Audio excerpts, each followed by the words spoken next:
the 20% who are the talkers, and then the 20% we call upon because we know they're not the talkers. But there's two specific points, and then I'll hit a couple of these slides that I put together that James and Jose brought forward. One was James is essentially replicating his, as I understood it, replicating his online lecture into his in-person lecture, his face-to-face lecture into an online environment by producing video podcasts or video tutorials or whatever the new name is. Basically, it's putting your face in front of a camera and shooting. His idea, as he was moving through his slides that he brought as his own artifact, he went through slides that are clearly meant for an hour, hour and a half lectures. What I pulled from, there was a lot of content. It was his midterm review of the class of how do you move from business concept to online e-commerce platform to run a business online. And he introduced this idea that he would break down that lecture into 5 to 10 minute podcasts that he was shooting.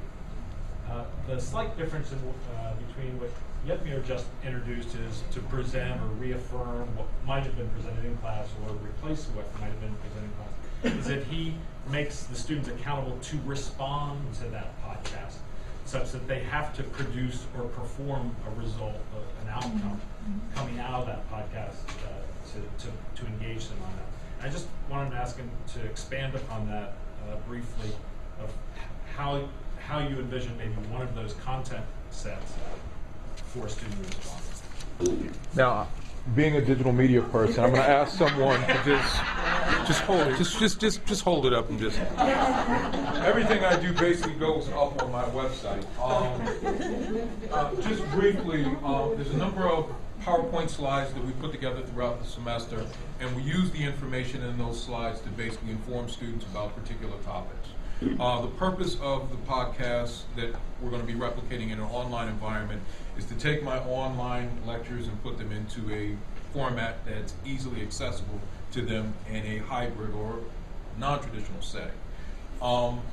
Each of the individual smaller podcasts will run somewhere between 5 to 10 minutes, because we're dealing with people from the YouTube age. Anything longer than that online, they're going to fall asleep. So what we're going to do is focus in on very key, specific points that they need to address, a particular concept, item, and then basically structure that into a 5-minute short bite section.